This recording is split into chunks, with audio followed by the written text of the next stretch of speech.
C'est en live. On peut vérifier si c'est en live. Je vais tout checker. Démarrage en cours, état du flux, nickel. Ok. C'est parti. Super. Voilà. Donc c'est parti. Donc vous me disiez que vous avez surtout des difficultés avec tout ce qui était merge, un peu pour voir comment ça marchait avec les repos à distance. L'idée d'aujourd'hui, c'est de déjà repartir un petit peu des bases et de voir toutes les bases de GitHub et revoir un petit peu les bonnes pratiques pour bien comprendre comment ça marche avant de passer sur les branches quand vous travaillez en local sur vos propres repos. Ensuite, on verra quelles sont les façons de bien utiliser les branches et quel workflow vous pouvez utiliser quand vous allez vous mettre à travailler à plusieurs, notamment sur Rails, sur des gros projets où vous allez être 4 ou 5 à faire beaucoup de modifs sur le même projet. Du coup, rapidement, il y a un truc qui est important de bien comprendre au début. Ah oui, alors juste, si vous voulez peut-être ouvrir les slides sur votre PC parce qu'il y aura pas mal de liens dont vous aurez besoin. Donc l'adresse du slide deck, c'est slides.com. Tu peux la mettre sur l'atelier ou sur les verres. Ouais, c'est pas faux. C'est pas faux. Hop. Du coup, il y a la clé YouTube qui est passée sur YouTube. Ok. Voilà. Donc.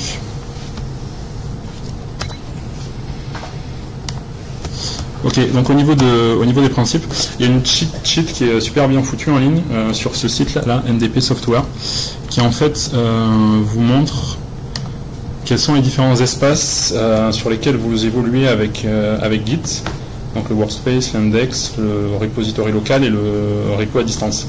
Moi, il y a une métaphore qui m'a bien aidé au début pour comprendre comment ça marchait Git, c'était le principe de l'appareil photo en fait. Si vous imaginez que vos fichiers, votre projet Git, c'est des objets que vous posez sur une table, la table, ça sera représenté par le workspace. Okay. Quand vous cadrez pour prendre la photo, tous les objets que vous mettez dans le cadre, ça va être l'index.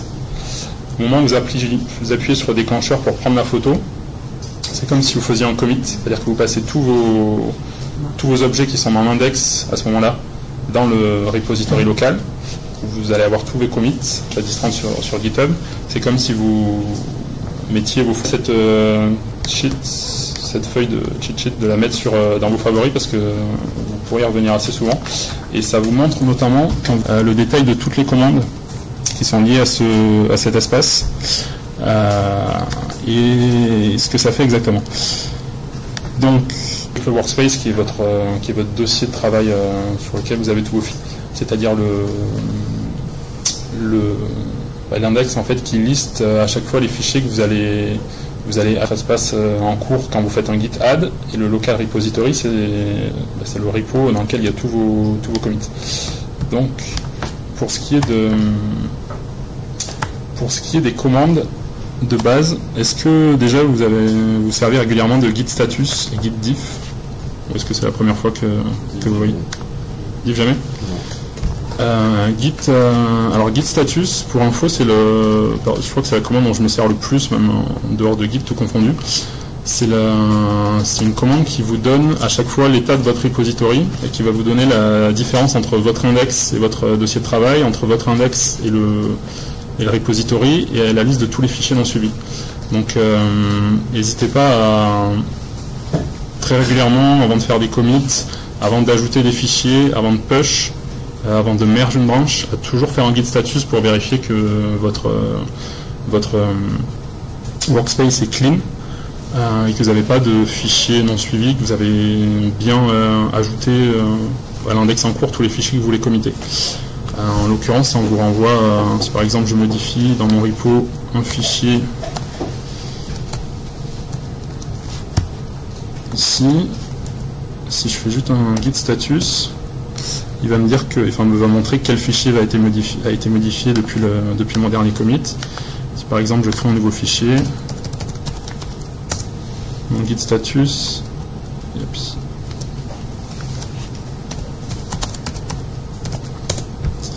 il me montre qu'il vous détaille pour chaque fichier les lignes qui ont été rajoutées, les lignes qui ont été modifiées, les lignes qui ont été supprimées. C'est super pratique comme commande quand vous et quand vous avez pas mal de modifs en cours et que vous voulez voir d'un coup d'œil tout ce qui a été modifié depuis le dernier commit par exemple. Donc ces deux commandes-là, git status et git div, je vous conseille de les garder sous l'invité, de ne pas hésiter à y revenir assez souvent. Alors, au niveau, on va faire pas mal, il y a git add et git commit. À savoir le git add, vous pouvez ajouter un fichier en même temps ou ajouter tous les fichiers d'un seul coup. On va voir plus tard que souvent c'est pas une bonne idée de tout ajouter d'un seul coup sans regarder ce que vous mettez dans votre git add, et que souvent c'est une meilleure idée de ajouter certains fichiers un par un. Pareil au niveau du commit, j'imagine que jusque là la plupart du temps vous faites un commit-m avec un message de commit, vous faites comme ça. Pareil, c'est assez pratique, mais il y a des fois où on a besoin de mettre un peu plus de détails dans le monde du commit. Donc c'est mieux de faire un commit et de mettre une description. On va voir ça plus tard. Déjà, il n'y a pas de problème avec ça, surtout ce qui est pour passer d'un espace à l'autre pour faire des commits, vous n'avez aucun problème. Ok. Donc déjà, une bonne pratique, ça va être de toujours séparer les commits, c'est-à-dire quand vous faites plusieurs choses en même temps sur le même dossier. Si par exemple vous allez travailler sur certains fichiers pour réparer un bug et en même temps sur d'autres fichiers pour rajouter une feature, mais qu'entre les deux vous n'avez pas fait des commits, il ne faut pas à ce moment-là tout ajouter et faire un seul commit. Il ne faut pas hésiter à ajouter les fichiers un par un et à committer séparément. Je vais vous montrer. Imaginons par exemple, là j'en ai juste un dossier avec quelques fichiers Ruby avec des classes. Imaginons par exemple, j'ai une classe animale et 3 classes avec raccoon, dog et cat qui héritent de la classe animale et un fichier app qui me lance tout. Imaginons que dans mon espèce de petite application là, à un moment donné, je veux rajouter une feature au chat par exemple, ça va être une méthode jump. Ok.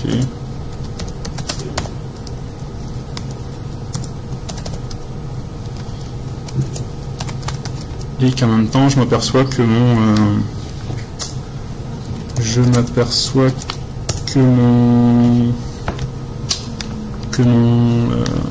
dog il a un bug en fait parce que j'ai oublié quelque chose dans ma fonction. Si à ce moment là je fais un git status, si à ce moment là je fais un git status, il me dit que j'ai modifié 2 fichiers, et là si je fais un git add-all, il va tout m'ajouter en même temps. Or si plus tard je vais revenir sur l'historique de mon application de mes commits pour voir ce qui s'est passé, ou s'il y a quelqu'un d'autre d'autres personnes qui travaillent avec moi qui veulent voir ce que j'ai fait entre temps, j'aurai un fichier de commit qui sera pas très clair. Donc là la solution ça serait, plutôt que de tout ajouter d'un seul coup, de faire un message de commit spécifique à ce que je viens de faire maintenant, par exemple add feature to cat.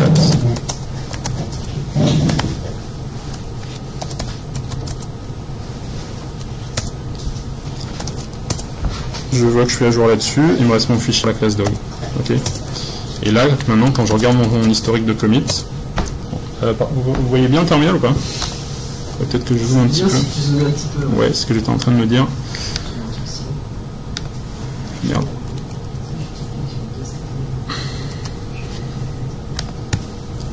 Ok, comment on sort du chemin?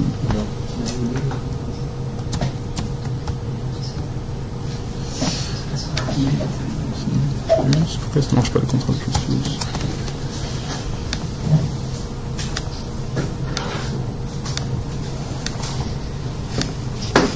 Ok. C'est bon ou pas? Ou je joue encore? Ça va? Ok. Donc effectivement, si je regarde mon historique de commit, après je vois, on reviendra sur l'historique des commits plus tard, je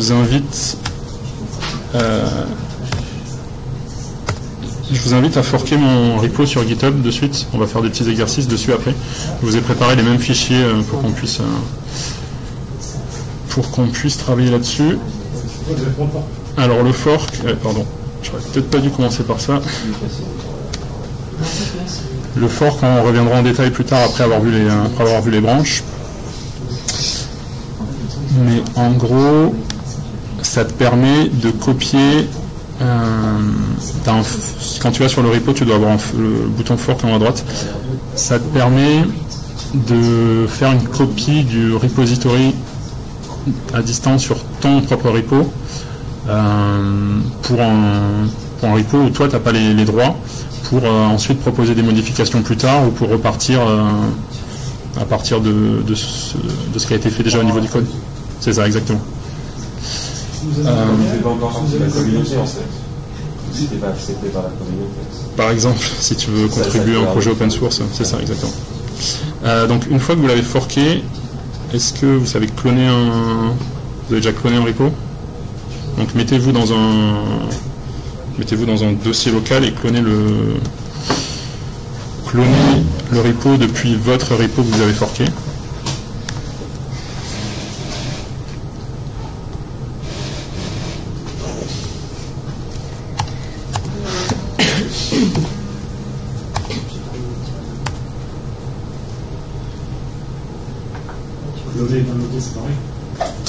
Tu as déjà le lien qui se fait entre ton repository local et le repository à distance. Alors que quand tu downloads, en fait, tu vas juste copier les fichiers.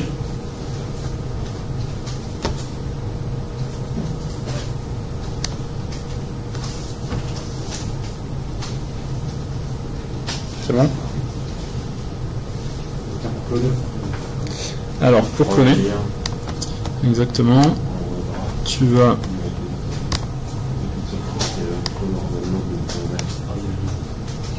copie-colle le lien, ensuite tu te positionnes dans ton dossier en local et tu fais git clone, tu copie-colles le lien du dossier.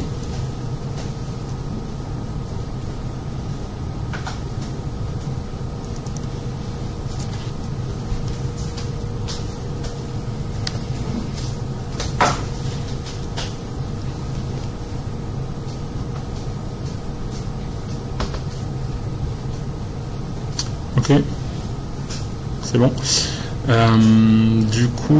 Du coup, je vous invite à faire la même chose. Vous allez modifier deux ou trois fichiers dans le repository en même temps. Vous allez ajouter dans, je sais pas, à la fin de la classe Raccoon, vous ajoutez une fonction et à la fin de la classe cat, vous ajoutez une fonction aussi. Vous modifiez quelque chose dedans. Vous modifiez quelque chose dans l'animal, enfin peu importe, faites des modifs dans plusieurs fichiers.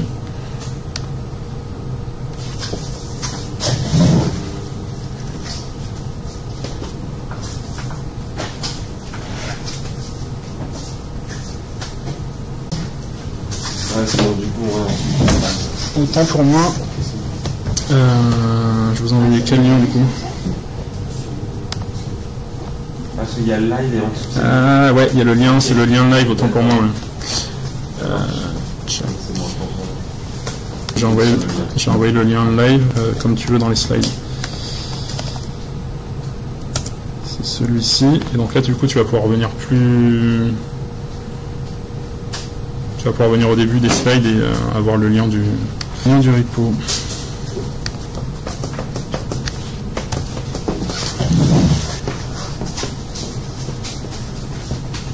Et une fois que vous avez fait des modifs dans plusieurs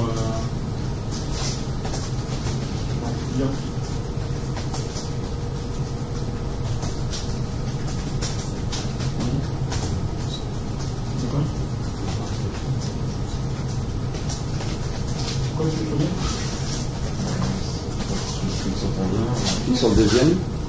Alors, je sais pas, mais si tu cliques en haut, là, genre, en gros, ça te voit d'accord sur slide, mais si tu cliques là, normalement, tu as accès à la première slide. Ok. Ouais, je crois. On a mis le lien du repo dans le... tout de suite.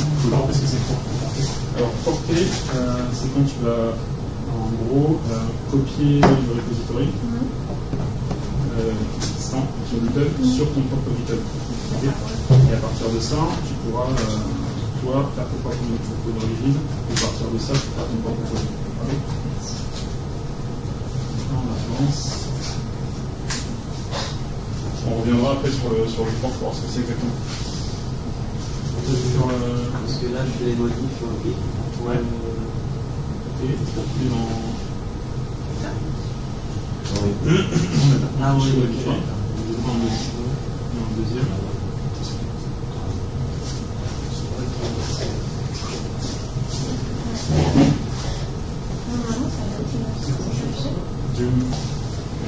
Non, pas. Ouais, c'est fait. C'est bon, ok.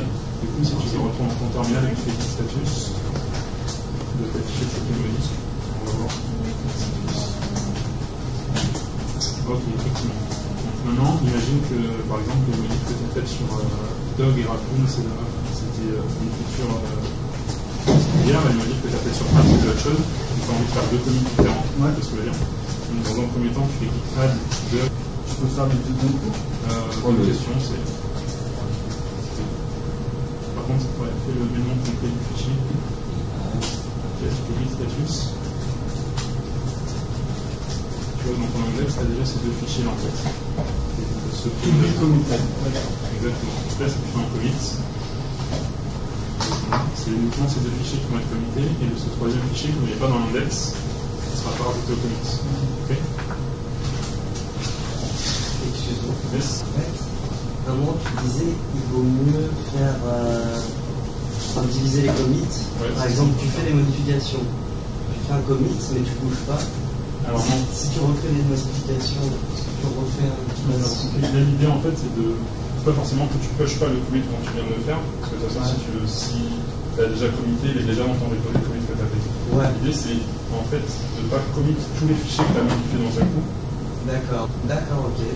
Donc c'est pour ça que je vous fais modifier plusieurs fichiers en même temps pour quand même séparer les commits. Okay. Et, parce que là, quand j'ai fait deux modifs, je fais un commit à ce moment-là. Ensuite, je refais les modifs mais je refais un commit. Ça va pas s'impressionner. Tu vois, par exemple, si je fais git commit là, il va prendre en compte les deux fichiers modifiés. Non, alors pour l'instant, tu n'as rien. Justement, tu n'as pas fait de git add encore. Donc ils ne sont pas dans ton index. Donc ton commit là, il y aura. Ok, d'accord. Et là, l'idée, c'est de faire un git add, un git commit avec justement les deux fichiers. D'accord. Et ensuite de faire un git add, un git commit avec un autre des fichiers. Donc vas-y. Sans faire de push en fait. Git add. Git add. Donc là, je prends bien les fichiers en main. Je prends 4 par exemple. 4 pour la règle. Là, si tu fais dans le git status. Git status normalement. Tu vas mettre notification validée, c'est-à-dire ce qui sera qualité. Et le fichier qui n'est pas dans l'index. Si tu fais un commit, ce fichier sera pas fait en compte. Et là, si je push, c'est que celui qui va. Là, si tu push, comme tu as fait commit encore, il va passer. Ah oui, il faut commit quand même. Là, tu fais ton commit. Là, tu vois l'identification.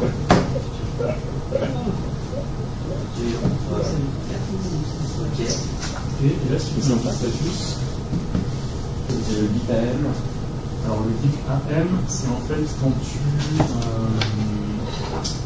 ajoutes à la fois à ton index les fichiers qui étaient déjà suivis lors du dernier commit. C'est si en fait tu n'as pas.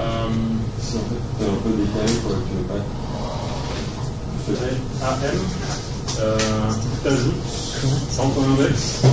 Tu avais déjà dans ton index lors du dernier commit en fait fichier. J'attends la prochaine étape. Depuis la dernière fois, ça va supprimer notre fichier, etc. Ça va. En théorie, ça va me gagner du temps. Souvent, moi je conseille de faire git add et séparer parce que je vois vraiment. Voilà, c'est là que tu fais ton git add et sauter ton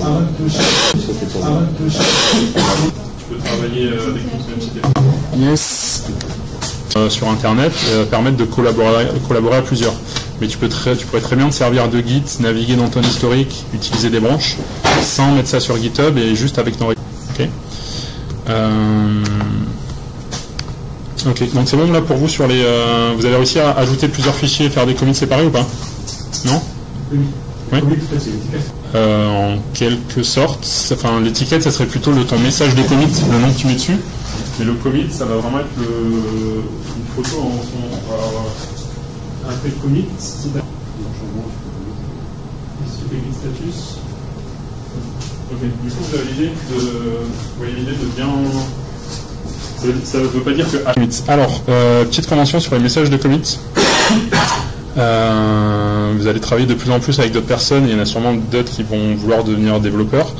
Il y a des conventions à respecter pour nommer ces messages de commit. Déjà pour les titres, quand vous faites git commit-m et que vous mettez quelque chose, mettez toujours quelque chose d'assez clair et concis. Mettez pas comment faire quand on va mettre une description. Écrivez-les toujours en anglais, ok. Jamais de message de commit en français, parce que sinon après vous vous retrouvez avec du web, enfin c'est dégueulasse. Et la convention pour le titre du commit, c'est de mettre un message au présent à l'impératif. C'est-à-dire, par exemple, si vous allez appeler add intégration de test, vous n'allez pas l'appeler added intégration de test, vous n'allez pas l'appeler ajouter intégration de test, l'impératif, pour qu'il y ait une certaine cohérence après quand vous lisez l'historique notamment. Mais dites-vous bien que le probe sur GitHub et vous voulez que d'autres personnes puissent le regarder et naviguer dessus, et que vous voulez vous en servir ensuite de GitHub comme CV, ça va être jusque-là on a vu comment plus de détails dans votre message de commit. Et donc vous n'allez pas juste mettre un titre, mais vous allez aussi mettre mon fichier cat. Je rajoute cat dans mon index. Et là, plutôt que de faire un git commit-m, je tape juste git commit. Et à chaque fois, il faut remettre un add, même si on a déjà add avant et qu'on l'a commit. C'est-à-dire qu'à chaque fois qu'on le modifie, il faut le re-add et le recommit. Il faut le re-add. Une fois qu'il est commit. Alors, l'index c'est juste justement la liste des modifs en cours que tu veux committer. Non, pardon, oui, pas l'index, dans l'autre. Dans le local repository. Voilà. En fait, à partir du moment où tu es en repository local, même si tu le push, en fait, le fait de push et de pull, ça permet juste en quelque sorte de synchroniser ton repository en local sur ton ordinateur et ton repository à distance sur GitHub ou un autre site. Mon fichier cat, je le commit, oui. Après je fais pareil avec mon dog, oui. Et si je remodifie le cat, il faut que je re-add cat et le recommit. Re-add cat, exactement. Parce qu'à chaque fois, selon le commit que tu feras, tu ne veux pas... Si je ne mets pas le git add et que je mets un git commit direct, ça fait... S'il n'y a rien dedans, il va te dire qu'il n'y a rien à committer. J'ai fait git cat, j'ai fait git commit, au lieu de faire un git commit-m, j'ai juste tapé git commit, et là il m'a ouvert un de texte. Et du coup, il me permet à ce moment-là de mettre un message de commit qui est un petit peu plus. En l'occurrence, j'ai juste modifié 3 lignes dans un fichier, donc c'est pas forcément le cas où c'est super utile. Mais vous pouvez être amené des fois à faire des commits où il y a besoin de mettre des descriptions un petit peu plus longues. Et convention rapidement là-dessus, mettre un titre de commit du coup. Donc on va dire que c'est update class. Et ensuite, vous sautez des lignes pour séparer des paragraphes. Okay. Donc si par exemple, je mets delete. Et du coup, quand je ferme le fichier, que je viens de modifier et sauvegarder, quand je ferme le fichier, Git automatiquement me fait le commit. Et si je regarde dans mon historique, pas ce que j'ai fait depuis tout à l'heure, mais si je fais un git push... La norme, c'est la même quand tu fais des messages plus longs. Ouais. Pour le titre, oui. Présent, impératif, toujours historique de commit sur GitHub. Si je regarde dans le commit update 4 classes, j'ai 3 petits points et je peux expliquer aux autres pourquoi vous avez fait ce commit là. Avec des éléments qui ne tiennent pas des fois dans un seul type de commit. Ok. Vous étiez ? Non. Alors, push. Ah, t'as testé avec un message de commit plus long, c'est ça ? Ouais. Ok, c'est bien. Du coup, oui, fais un git push.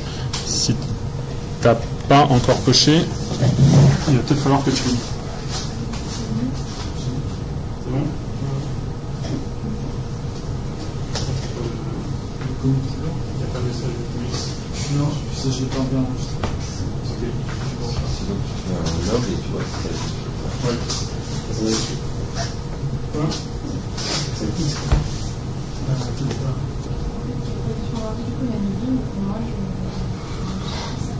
Mais non, qu'est-ce qu'il a fait ? Ton mec t'a poussé à mettre Vim ? Non, il a mis Vim. Il n'a pas laissé le choix en fait, et ça se tout le temps. Mais Vim, Oui, toujours Vim. Ouais, mais lui, Moi j'ai pas dit. Moi quand je commit sur le terminal, ça m'ouvre un vide. Ça va. Je tape LS, ça fait RMRF. Si ça marche pas, tu refais un échappe à mon décès. C'est plus que du troll là. Mais alors là, du coup, il faudrait juste que tu set ton suppléteur de texte si vous avez. Comment ça se passe? Mais t'excuses, Olivier Dumas, je sais pas qui c'est, mais je vais me défoncer sa gueule. Je lis là. Juliette, attaque. La police de Moussaillon va intervenir. Juliette, attaque.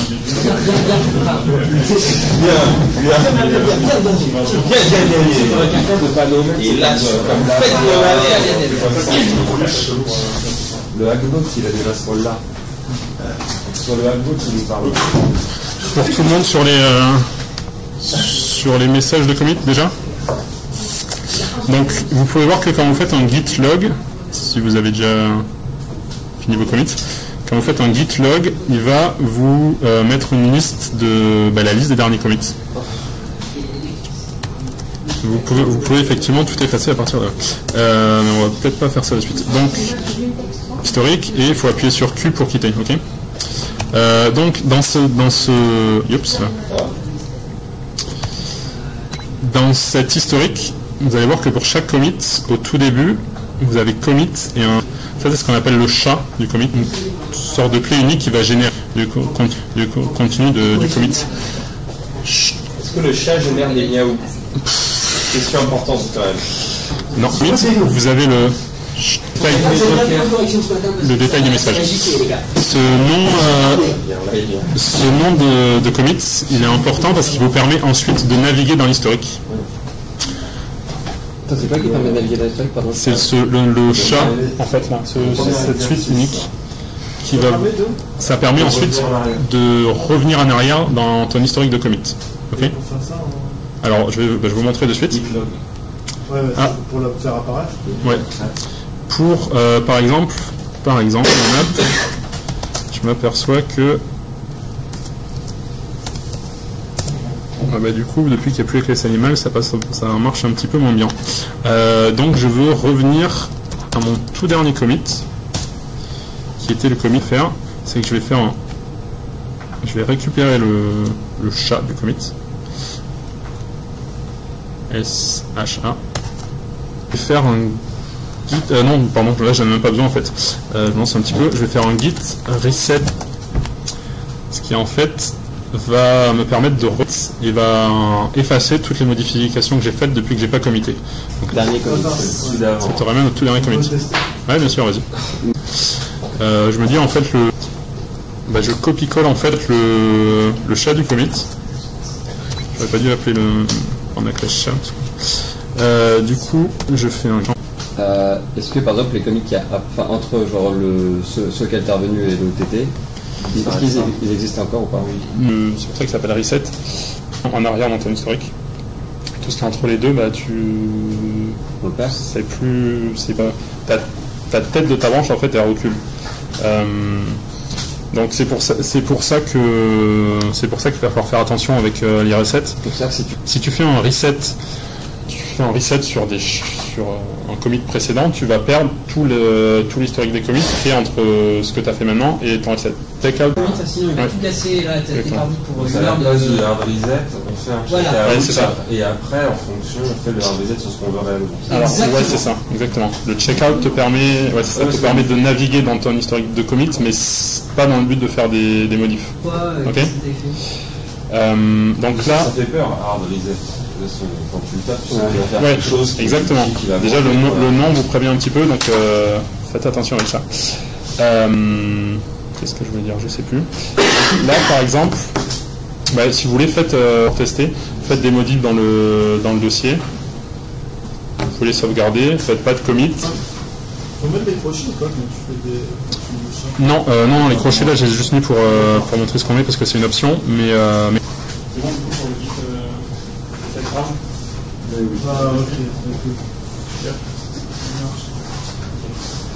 Bon, du coup, ça m'a suffi. Donc en résumé, git reset hard pour revenir à... Donc faites attention, et git checkout pour naviguer dans l'historique des commits, pour juste vérifier quelque chose, mais pas pour faire de modif. Donc, moment de faire attention.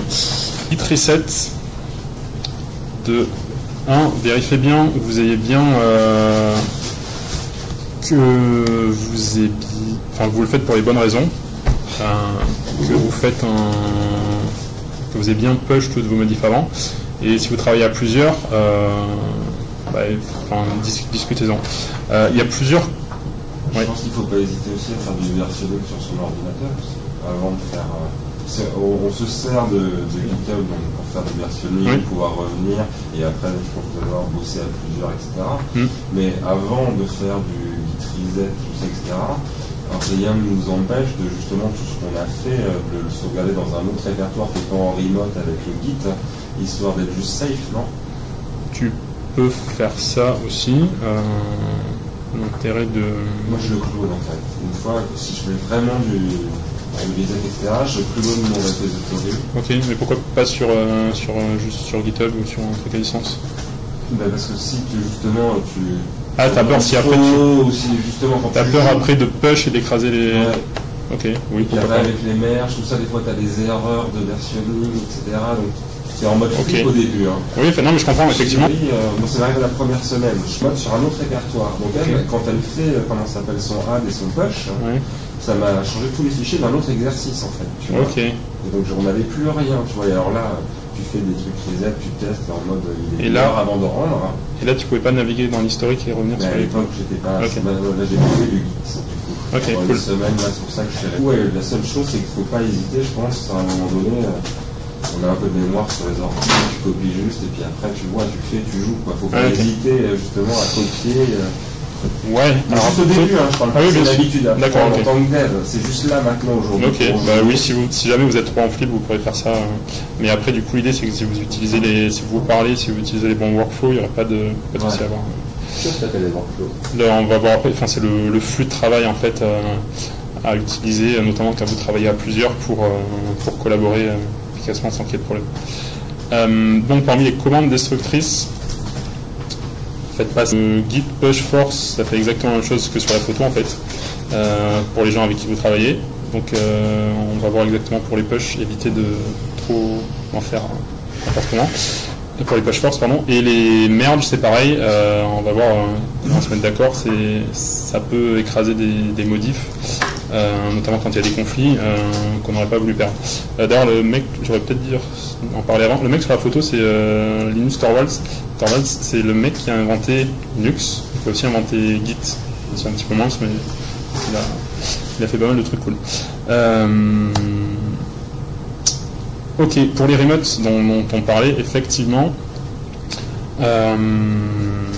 pour les remotes, votre remote repository, du coup, ça va être une copie de une copie à l'identique en fait, de votre repository local qui stocke tous vos commits. Et donc, d'avoir un remote repository sur un site comme GitHub, ça va vous permettre, de du coup faire des sauvegardes qui permettent de pouvoir récupérer ces données s'il y a un problème en local, et deux, de pouvoir collaborer avec d'autres personnes facilement sur un même projet. Okay. Donc, vous avez. J'imagine que pour faire les corrections, vous mettez les trucs rajouter une origine, peut-être. L'interface graphique aussi. Par l'interface graphique. Tu peux tout faire, pas obligé de faire par là. Via GitHub, tu veux dire? Via GitHub, ouais, alors c'est une bonne pratique Enfin, je pense qu'à terme, ça prend plus. Au final, c'est plus rapide quand tu le fais via le terminal, mais. Le truc à savoir, c'est que vous pouvez avoir plusieurs origines. Vous pouvez pas obligé d'en avoir qu'une seule, selon comment vous les nommez. On va pas trop passer de temps là-dessus parce que au début vous n'avez pas besoin de ça. Mais du coup on va parler juste les alias. Vous allez remarquer qu'il y a des commandes que vous allez taper très très souvent, comme git status, git add, git commit, très fortement, si vous ne l'avez pas déjà fait, d'aller dans votre fichier de configuration du shell et de rajouter des alias comme ça. J'ai mis 2 liens dans la slide sur des articles qui expliquent comment faire des alias de façon générale et des petits alias à utiliser pour Git. Okay. Un petit truc qui est utile aussi, c'est si vous n'en avez pas encore sur votre éditeur, il y a des packages qui permettent qui sont liés à Git et qui vous permettent de visionner, de voir dans votre éditeur de texte toutes les modifs Git. Alors je sais que pour Sublime, moi j'utilise GitGutter. Je sais qu'il y en a un pour Atom, je sais plus comment il s'appelle. Il y en a pour Vim aussi. Et moi je trouve ça super pratique. C'est-à-dire que si par exemple je modifie une ligne, j'ai un petit truc qui se met, je sais pas si on voit bien. Ouais. J'ai un petit point jaune qui se met dans mon dans le gutter qui me montre que j'ai une modif ici. Si je supprime des lignes, j'ai un petit truc jaune, normalement il doit me mettre un truc rouge, ouais, qui me. Et si je modifie, et si j'ajoute, pardon, j'ai déjà fait une modif. Si j'ajoute une autre ligne, ce que j'ai rajouté en fait, c'est super pratique.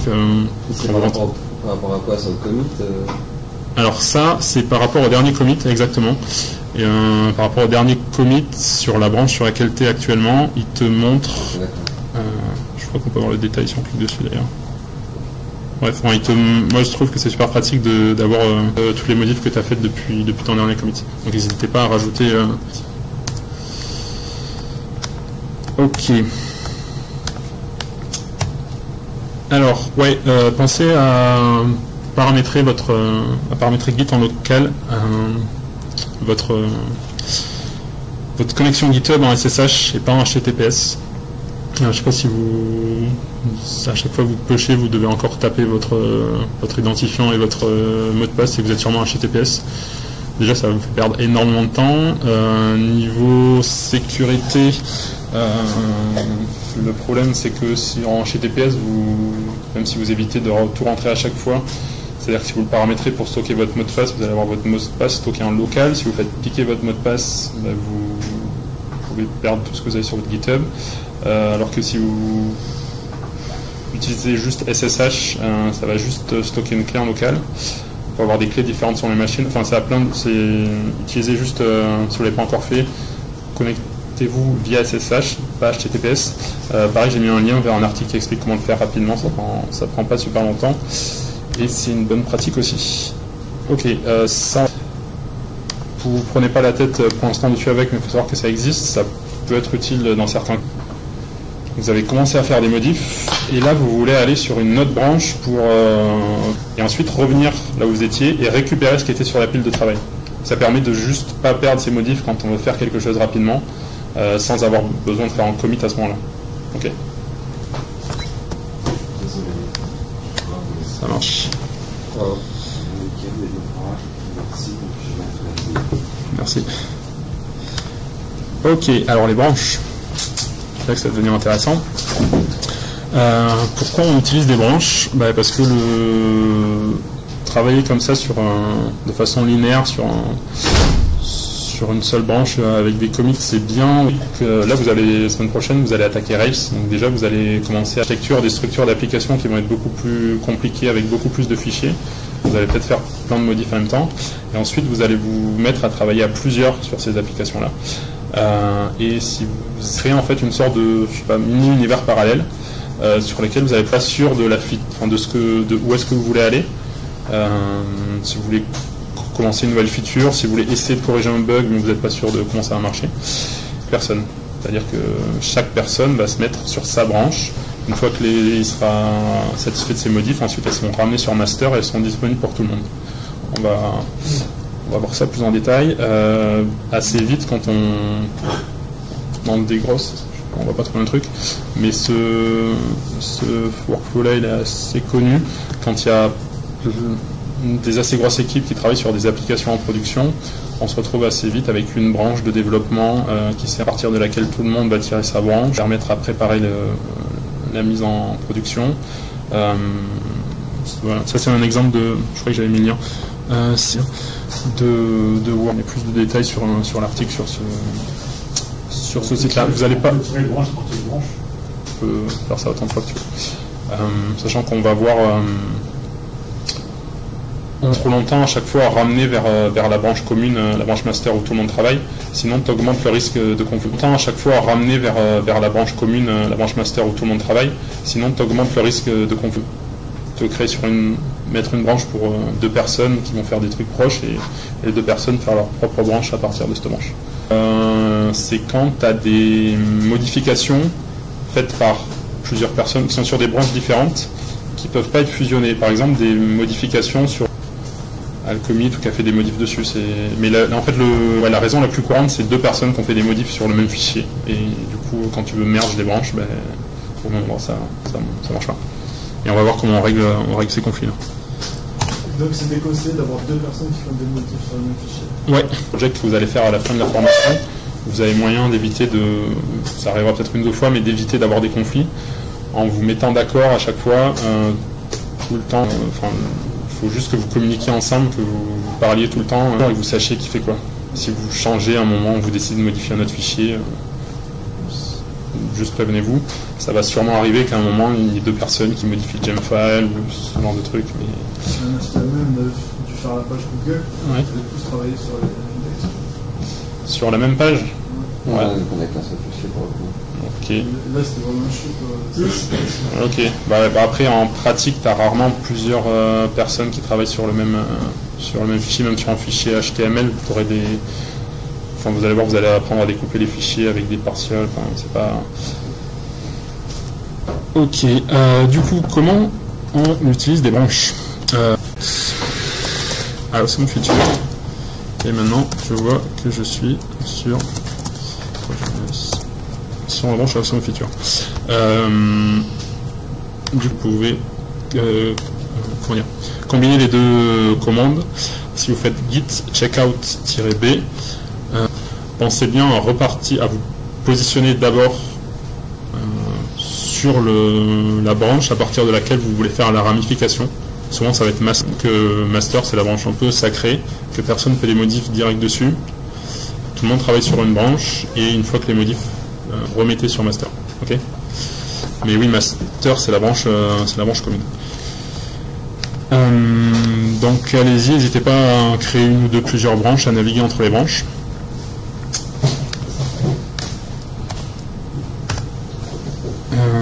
Du coup, qu'est-ce que je peux vous montrer? Donc c'est pour switcher d'une branche à une autre. Ouais, exactement. C'est bien de vérifier d'abord sur quelle branche tu es avant de créer une nouvelle branche. Et la plupart du temps, tu veux te mettre sur master. Donc tu fais un git checkout master. Et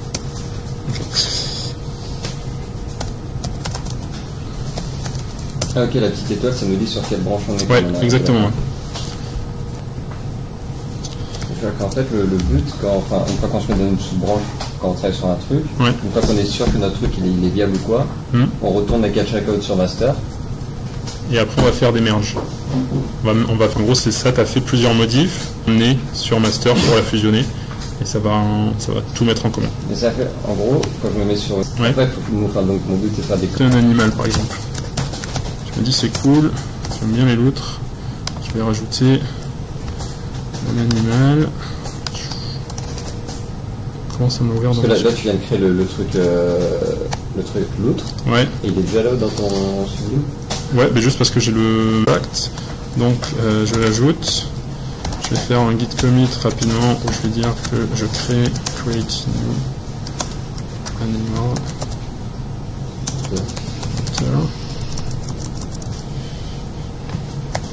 J'ai fait un commit, donc je fais un git status, j'ai plus rien à committer. Je vois que je suis bien sur la branche Awesome Feature, sur master.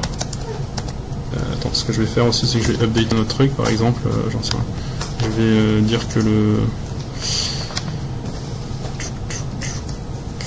place aux chiens, on va dire quand même plus les chiens. Hop. Status. Tag. Commit.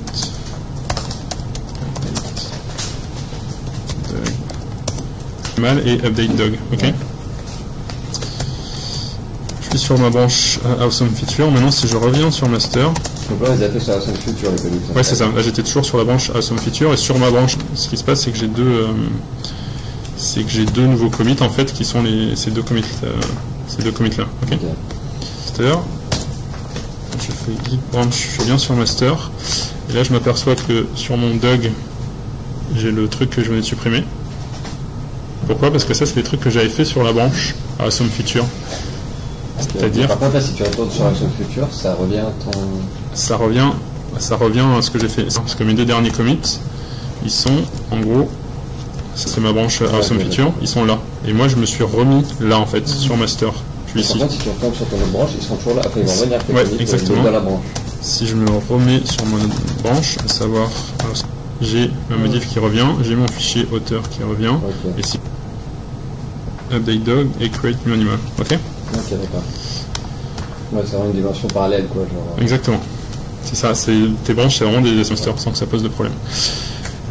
D'autres. Ok. Navigation. Il y a quelle heure là? 7h. Ouais.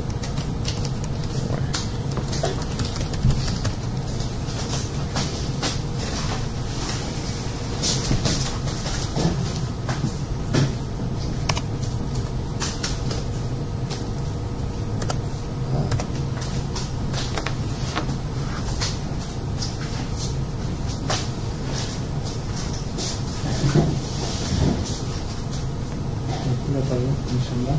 Ouais, donc là, je suis sur ma branche.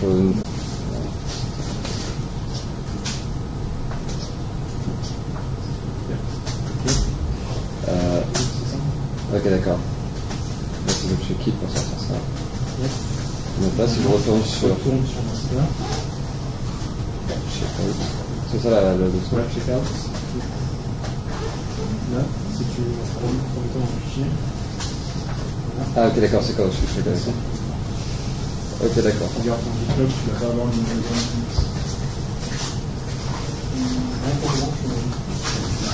Info, copie sur branche.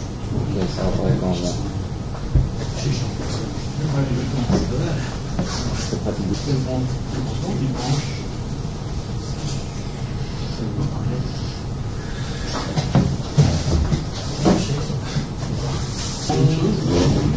Sur les 2 branches que tu as gardées, non, mais je suis pas bien sur mon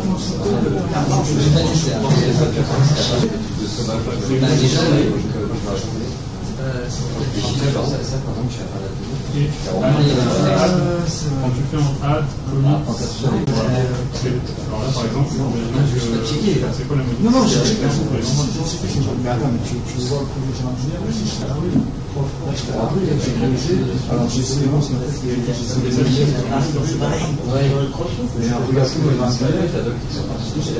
Non, mais comme ça, mais sur la même version, C'est clair, hein, parce que machin et tout ça,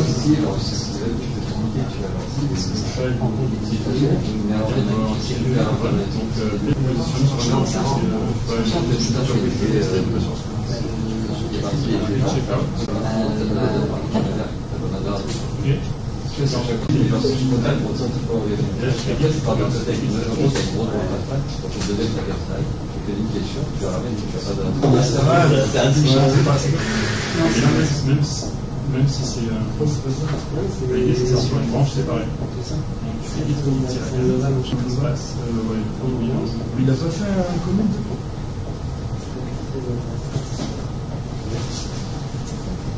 Ah putain, voilà, je suis dans le log.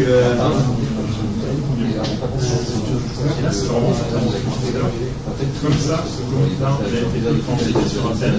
C'est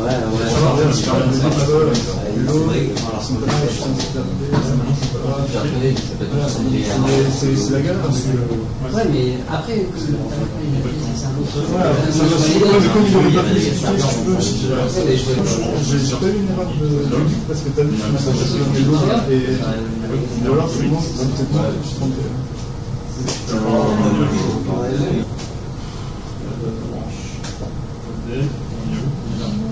C'est corrigé, mais il y a des. Ouais, je l'ai corrigé aussi, mais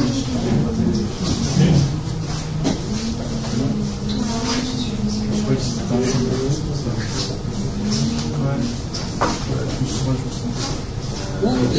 La. Ok, pour une navigation sur manche. T'as réussi à mettre sur le branche. Ouais. En fait, j'ai fait une page de Pour voir exactement ce qu'il y a une branche. C'est bien.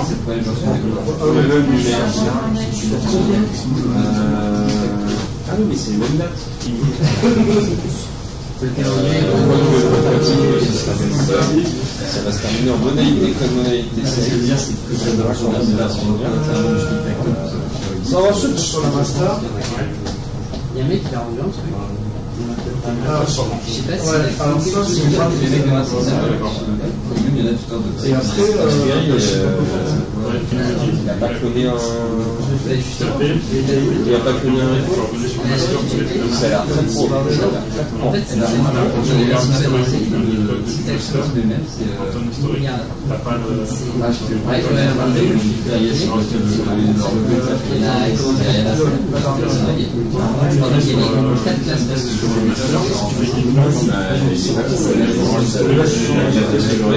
Et en fait,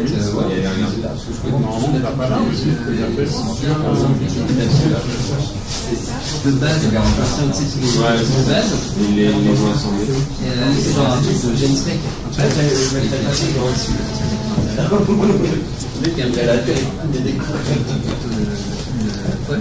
Et ça, c'est exactement ça sans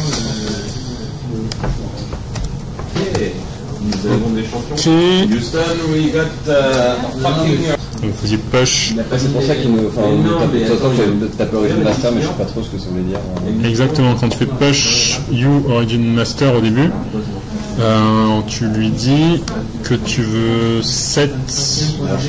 Enfin, tu veux push master ouais, sur ton remote. Maintenant, ce qu'on va faire, c'est qu'on va aussi des fois vouloir push des branches sur. On verra plus tard à quoi ça sert.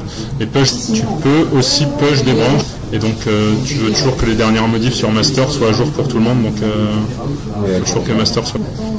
Toujours live, Bonne question. Je ne sais même plus. comme ça, je dirais que oui. Ça fait que commencer.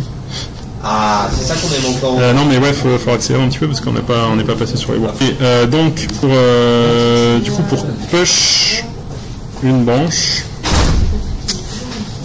git status on branch have some feature nothing to comment. Si je fais git checkout master, est-ce que ma branche master est à jour?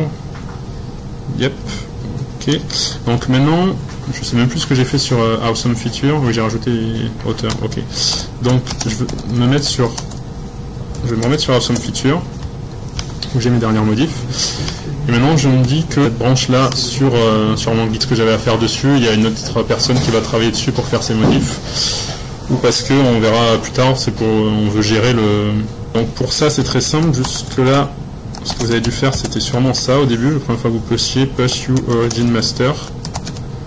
Ce qui veut dire, en fait, je vais push ma branche et tu vas me master. Ok. Maintenant, ce que je veux faire, c'est que je veux faire la même chose, en fait, mais pour ma branche Awesome Feature. Donc, au lieu de mettre master, je mets Awesome Feature.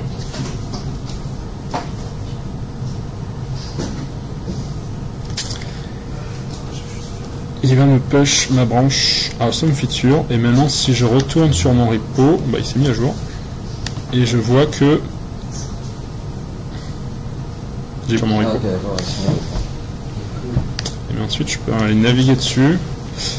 Au niveau du code, je peux me placer. Là par exemple je vois que j'ai pas mon fichier auteur dedans, mais si je me mets sur comme feature, je vois que sur mon GitHub, maintenant j'ai auteur. Ok. Et si je regarde mon historique de commit, j'ai les deux dernières.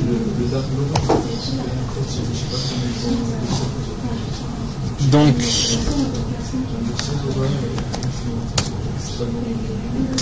maintenant on va voir comment on merge les branches. C'est-à-dire que vous avez fait vos modifs sur master. Donc pour ça c'est très simple. Vous positionnez déjà sur la branche sur laquelle vous voulez ramener les modifs, donc en l'occurrence master. Pour ça, sur laquelle on veut la ramener, c'est pas celle qu'on veut ramener. Ouais, c'est ça. Alors après, on verra que c'est plus, en général, c'est plus clean de d'abord se mettre sur une autre de merge sur une autre branche que master et ensuite ramener sur master. Mais de façon générale, au début, on se met sur master parce que c'est là, c'est comme sur le schéma. Vous avez pushé, vous avez fait merge là. Ah oui, t'étais pas là. J'ai juste push en fait. Quand j'ai fait, je sais pas si tu vois la dernière commande, quand j'ai fait git push you origin awesome feature, en fait, je me suis déjà positionné en local sur awesome. En fait, quand tu fais Ouais, d'habitude, ouais. En fait, ce que tu fais quand tu fais ça, c'est que tu lui dis tu vas me push sur mon remote dont tu as déjà l'adresse pour le remote qui s'appelle Origin pour la branche master quand tu avais ton master. Et là, ce qu'on va faire exactement la même chose, mais on va mettre